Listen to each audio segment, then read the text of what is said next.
said in the past, of course, past years, that we will attack you, we'll attack your symbols. This is really a direct threat to the identity of the French, and this may trigger reactions by many French. I can calculate how this is going to play politically later on. Well, it's just, I mean, it's horrible. Just, 73 people dead, and we're expecting that number to rise. And soft target, just innocent citizens. They're not at war with anybody. These are just citizens out on a holiday night. And now, now this. And the description of a continent under threat by the EU counterterrorism coordinator is an apt description. You've seen 3 in Paris in the last year and a half. You've seen Brussels, the subway and airport. This is a continent under threat. Here's a challenge, Greta.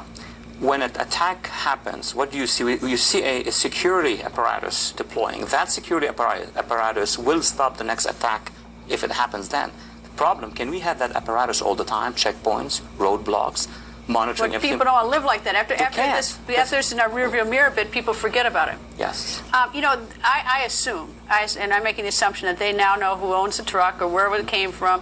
They're tracking people down. They've probably made a number of arrests because I'm sure that this person had some people worked with him. I assume that's all being done now. But the problem is that the way we do this, it's too late for the 73.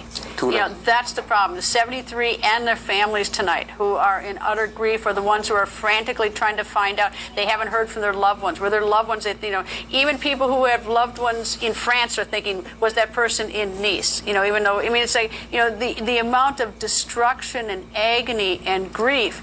And, now we're going to do a really aggressive investigation, and that's great. That may stop some future ones, but it's just too late for those 73. Too late. After the Bataclan, I remember we had the discussion here. What I had on my mind, where's the next Bataclan? In a war, you know that there is a next wave coming. That's the drama of it. So now that we are concluding on this, or we are discussing this, my mind is, where would be the next? Yeah, who's next? Who's next? And because it doesn't stop. It doesn't stop. President Hollande of France, who he's very aggressive on this. I expect that we're going to hear from him very shortly. We have a new prime minister in London. This is her first day on the job, Theresa May. I assume the president of the United States is going to